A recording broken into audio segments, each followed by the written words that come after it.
नमस्कार दोस्तों, स्वागत है हमारे चैनल में। आज मैं बात करूंगा जो ग्रुप डी की भर्ती 2019 वाली चल रही है उस पे।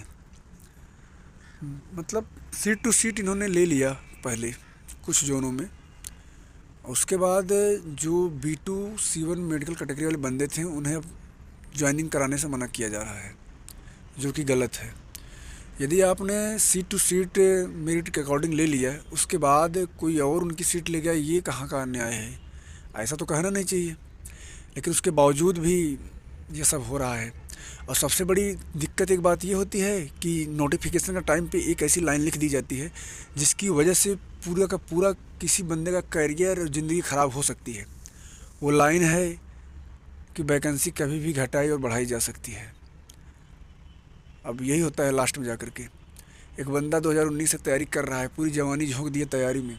अब लास्ट में जब ज्वाइनिंग का टाइम आया तो उसे ये कह दिया जाता है कि तुम्हारा मेडिकल कैटेगरी ठीक नहीं है, तुम्हारी सीट कोई और ऊपर वाला जो मेडिकल जिसको A1 A2 फिट था वो ले गया। ये तो गलत है। लड़कों के साथ ऐसा खिलवाड़ क्यों होता है बार बार, मुझे ये नहीं समझ में आ रहा है। जबकि सोचो, खुद लड़का तैयारी करता है, सब कुछ होता है, ज्वाइनिंग का टाइम में आकर के बोल दिया जाता है कि तुम्हारा अब नहीं होगा।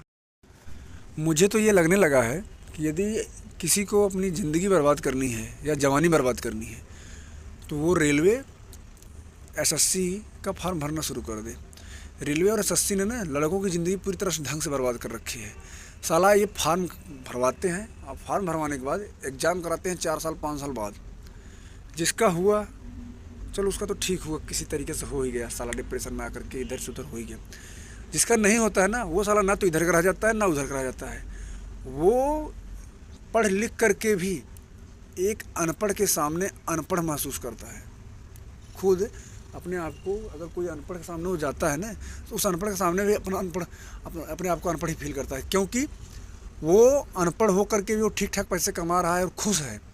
ये पढ़ लिख करके भी वो कुछ नहीं कमा रहा है, साथ साथ नाखुश भी है।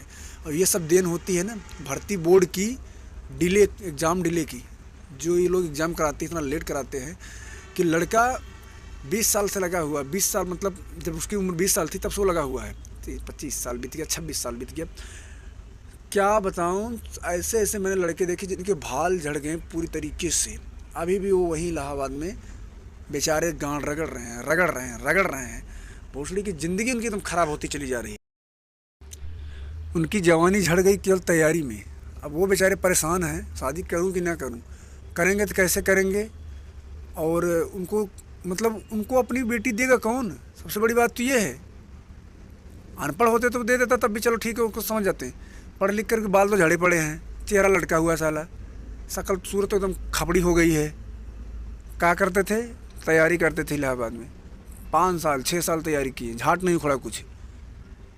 अब यही होता है ना, जब वो गांव में जाता है तो उसके अंदर भी एक डर रहता है। सबसे बड़ा रोग, क्या कहेंगे लोग, क्योंकि हमारे पास है डिग्रियों का थोक, इसीलिए हम नहीं कर सकते हर प्रकार की जॉब। वो कुछ और जॉब भी नहीं कर सकता कि चलो कहीं ठेला लगा ले, पूड़ी बेच ले, ये बेच ले, गन्ना का जूस बेच ले, ये तमाम चीज़ें वो बेच ही नहीं सकता साहब। सबसे बड़ी दिक्कत तो ये है। उसके बावजूद भी जब किसी तरीके से उसकी शादी लगती है तो तमाम क्वेश्चन होते हैं। मैं तो यही कहूँगा भर्ती बोर्ड वालों से, कह रहे कम से कम लड़कों के ऊपर थोड़ा ध्यान दिया करो यार। जो लड़के बेचारे अपनी ज़िंदगी को बनाने के लिए घर से निकलते हैं, सर पे गठरी पीछे बैग टांग करके, उनके बारे में थोड़ा ध्यान दो। तुम्हें तो बस केवल अपना एक कागज़, एक नोटिस दे देना है बस। सरकार क्या देखती है? सरकार तो बस यही देखती है कि हमें चुनाव जीतना है किसी भी तरीके से। 18 में वैकेंसी आई थी, 18 में ग्रुप डी की आई, 18 क्लियर हुई नहीं, 19 में फिर वैकेंसी आएगी। अगर साहब 1 लाख वैकेंसी 1 साल में क्लियर हो गई तो 18 में ही क्यों नहीं दी? जब 18 में 62,000 या 65,000 लगभग समथिंग आई थी ग्रुप डी की वैकेंसी। ग्रुप डी की वैकेंसी उस टाइम उतनी आई थी, उसके 1 साल बाद तुरंत 1 लाख खाली हो गई सीट। जबकि उसके पहले 4 साल में 60-65,000 वैकेंसी खाली हुई थी। तो जब इतनी वैकेंसी थी तो पहले क्यों नहीं दिए? इसका मतलब यही पता चलता है ना कि ये वैकेंसी थी 2024-25 के लिए। 2024-25 में जो वैकेंसी खाली होती है उस वैकेंसी को आपने 2019 में ही दे दिया। 2019 में देने की वजह से अब क्या हुआ कि धीरे धीरे आप चुनाव भी जीत गए और साथ साथ 2024 तक ला दिए। और 2024 में लाने के बावजूद भी फिर इसके बाद अब ये हो रहा है कि इसमें से भी कुछ वैकेंसी कम कर दो और आगे नेक्स्ट चुनाव के लिए इसी में से दे दो। मैं तो भर्ती बोर्ड से ये अनुरोध करूँगा कि आप लोग कम से कम इलेक्शन कमीशन से कुछ सीखा करें। जो इंडिया का इलेक्शन कमीशन है ना, उससे सीखा करो। जो 125 से 135 करोड़ जनसंख्या का वोटिंग करवा करके 1 महीने के अंदर में उसका रिजल्ट दे देता है। और ये राजनीतिक पार्टियां जो हैं, इनको तो 1 महीने के अंदर रिजल्ट मिल जाता है। लेकिन वहीं स्टूडेंट की बात हो तो स्टूडेंट एग्ज़ाम फार्म भरने से लेकर के एग्ज़ाम देने तक, रिजल्ट आने तक, ज्वाइनिंग तक 5 से 6 साल लग जा रहे हैं।